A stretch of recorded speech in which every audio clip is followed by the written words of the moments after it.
Assalamualaikum anak-anak. Semoga hari ini kalian diberi kesehatan dan tetap semangat mengikuti pembelajaran. Hari ini kita akan belajar tema 1, organ gerak hewan dan manusia. Subtema 2, manusia dan lingkungan. Pembelajaran ke-1. Amati gambar berikut. Pernahkah kamu melakukan kegiatan pada gambar di atas? Menurut pendapatmu, aktivitas manakah yang menyehatkan? Benarkah aktivitas manusia seperti bersepeda, berjalan, berlari, dan lain-lainnya sangat dipengaruhi oleh kerja organ gerak manusia?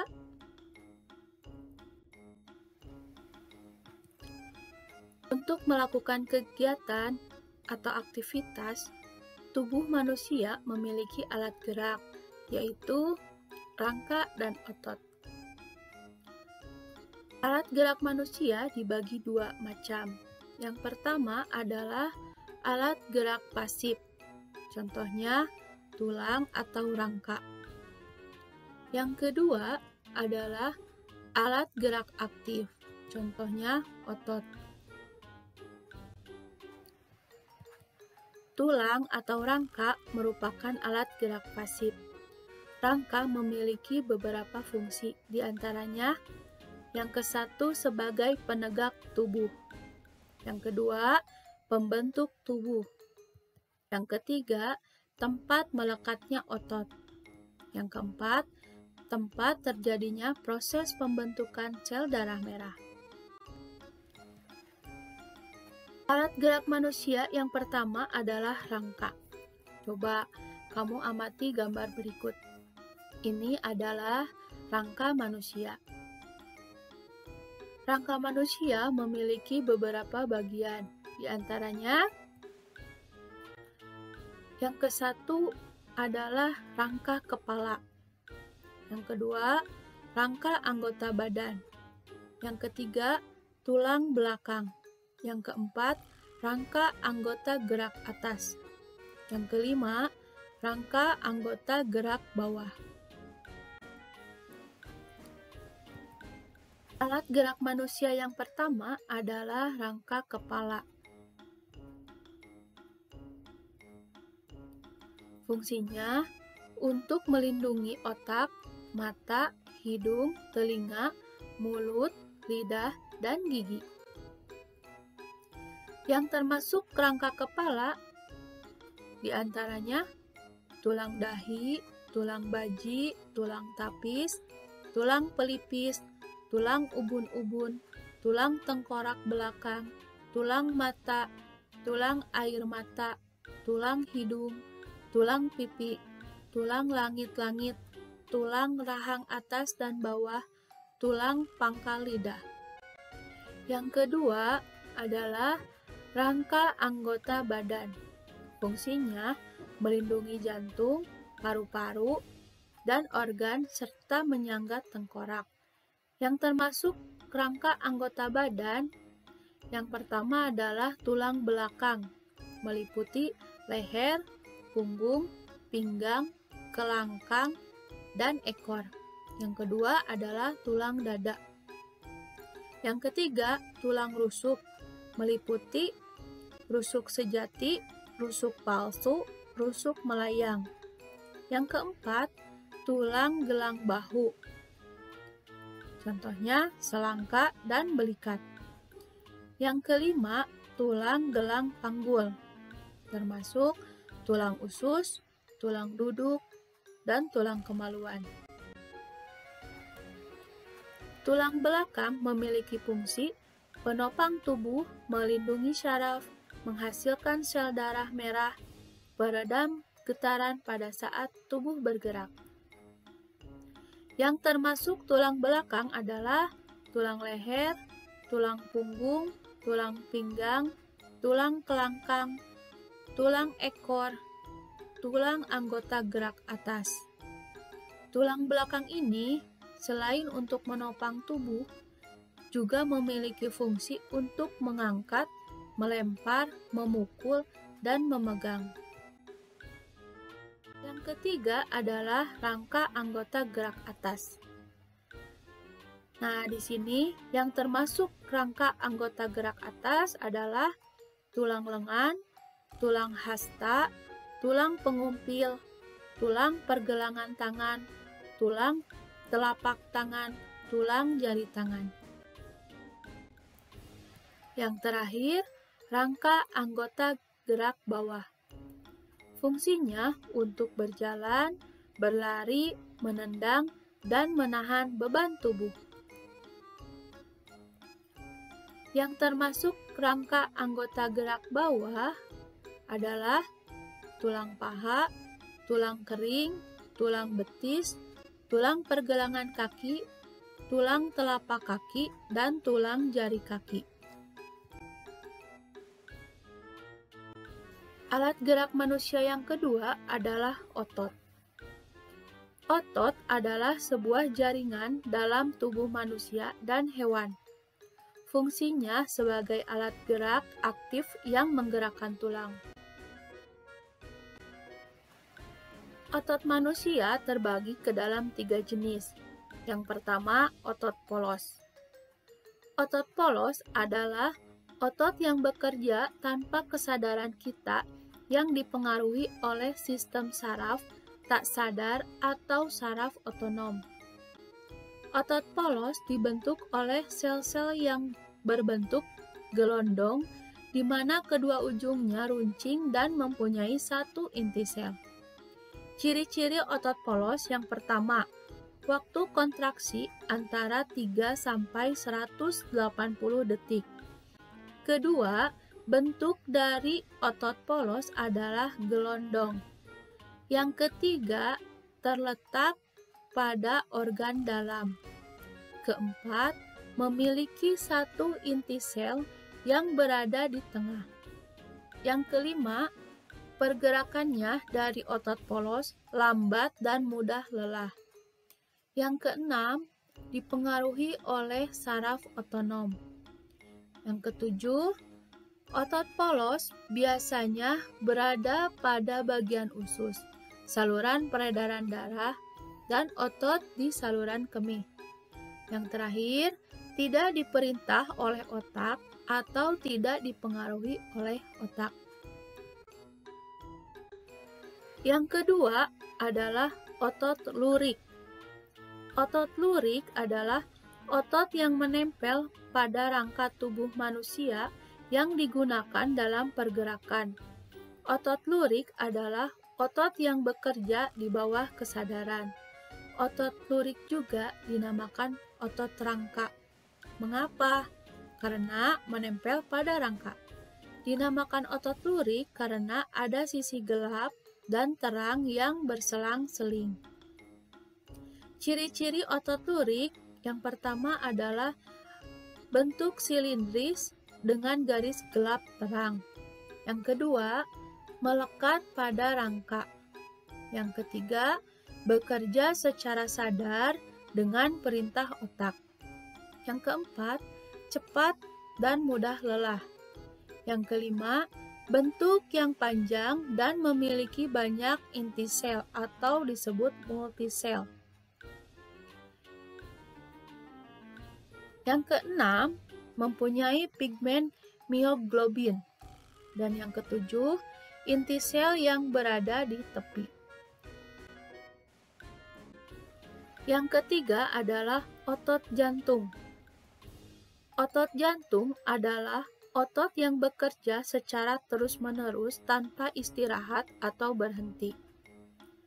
Otot jantung merupakan perpaduan antara otot lurik dan otot polos karena adanya persamaan yang ada pada otot jantung. Misalnya, memiliki sisi gelap terang dan inti sel yang berada di tengah. Otot jantung berfungsi dalam memompa darah ke seluruh tubuh. Otot jantung bekerja di bawah kesadaran manusia. Saraf yang mempengaruhi otot jantung adalah saraf simpatik dan parasimpatik. Otot jantung memiliki beberapa ciri. Yang pertama, otot jantung berbentuk silindris. Yang kedua, memiliki percabangan. Yang ketiga, otot jantung terletak pada jantung. Yang keempat, memiliki satu inti sel yang berada di tengah.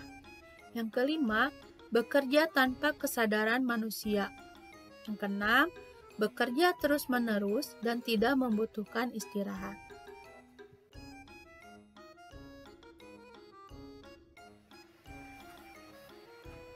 Untuk menentukan ide pokok dan kalimat pengembang, simaklah teks berikut. Bersepeda. Bersepeda merupakan kegiatan yang menyenangkan sekaligus menyehatkan. Sepeda bisa dikatakan sebagai alat transportasi darat yang murah, praktis, dan mudah dikendarai. Banyak orang memanfaatkan sepeda untuk pergi ke kantor, sekolah, pasar, dan lain-lain. Sepeda juga ramah lingkungan karena tidak menggunakan bahan bakar minyak sehingga tidak menimbulkan polusi. Selain itu, dengan bersepeda juga dapat menjaga dan meningkatkan kesehatan tubuh kita. Bersepeda dapat mengencangkan otot-otot tubuh. Bersepeda tidak hanya melibatkan bagian kaki saja, bahkan banyak orang yang menganggap bersepeda hanya dapat mengencangkan otot-otot bagian betis dan paha saja. Namun, sebenarnya bersepeda merupakan latihan fisik yang hampir melibatkan setiap bagian tubuh. Selain memperkuat otot-otot bagian kaki dan paha, bersepeda secara rutin juga akan mengencangkan otot-otot bagian belakang, pinggul, dan lengan. Jika bersepeda secara rutin, kesehatan jantung kita akan tetap terjaga. Selama bersepeda, jantung berdetak lebih cepat dari biasanya. Efek positif terhadap jantung ini tentunya juga akan membawa efek-efek positif lainnya, seperti melancarkan peredaran darah dan oksigen. Dengan demikian, kita bisa terhindar dari munculnya gangguan-gangguan yang berkaitan dengan jantung dan peredaran darah dalam tubuh. Salah satu pilihan yang bijak untuk menjaga stamina dan daya tahan tubuh adalah dengan bersepeda. Bersepeda secara rutin dapat meningkatkan stamina dan daya tahan tubuh. Hal ini akan membuat kamu selalu bugar dan berenergi setiap harinya. Bersepeda juga merupakan olahraga yang dapat membakar kalori dalam tubuh. Oleh karena itu, bersepeda dapat menurunkan berat badan. Timbunan lemak-lemak dalam tubuh kita yang menyebabkan kegemukan akan terbakar dan lambat laun akan hilang. Tubuh kita pun akan kembali menjadi ideal. Oleh karena bisa membakar kalori dalam tubuh, maka bersepeda juga dapat menurunkan resiko terkena penyakit diabetes. Penyakit diabetes disebabkan karena tingginya kadar gula dalam darah. Kadar gula dalam darah bisa tinggi karena gula atau glukosa yang kita konsumsi setiap hari dalam tubuh kita berubah menjadi kalori dan tidak mampu kita ubah kadar gula dalam darah. Adapun penyakit diabetes sendiri bisa menjadi penyebab munculnya penyakit-penyakit lainnya, seperti jantung, stroke, kulit, mata, ginjal, dan penyakit lainnya. Manfaat bersepeda lainnya adalah mengurangi stres. Seperti yang telah dijelaskan di atas, bahwa bersepeda merupakan kegiatan olahraga yang menyenangkan. Bersepeda memberikan hiburan tersendiri bagi kita. Pada waktu pagi dan sore hari, untuk bersepeda sambil melihat-lihat indahnya pemandangan dan suasana sekitar cukup efektif untuk mengurangi stres. Setelah menyimak teks, mudah-mudahan kalian tidak mengalami kesulitan dalam menentukan ide pokok dan kalimat pengembang. Nah, sekarang kita akan belajar pengurangan pecahan berpenyebut beda. Contoh, 3/5 dikurangi 4/8. Bagaimana cara menyelesaikannya? Untuk menyelesaikan contoh soal tersebut, kita gunakan KPK. Langkah pertama yang harus kamu lakukan adalah mencari KPK dari 5 dan 8. Setelah dicari, ternyata KPK dari 5 dan 8 adalah 40. Nah, sekarang kita akan menyamakan penyebutnya supaya bisa diselesaikan.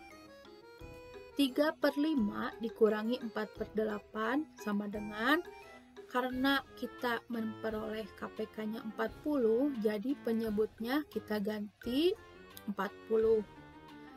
40 dibagi 5 dikali 3. Kita tulis seperti ini. Dikurangi 40 dibagi 8 dikali 4. Kita juga tulis seperti ini. Sehingga kita peroleh 40 dibagi 5, 8 dikali 3 hasilnya 24/40 dikurangi 40 dibagi 8, 5 dikali 4 hasilnya 20/40. 24/40 dikurangi 20/40, maka hasilnya 4/40. Jadi 3/5 dikurangi 4/8 adalah 4/10. Bagaimana? Mudah kan? Mudah-mudahan kalian bisa menyelesaikan pengurangan pecahan berpenyebut beda. Alhamdulillah, pembelajaran hari ini sudah selesai. Jangan lupa like dan subscribe. Assalamualaikum warahmatullahi wabarakatuh.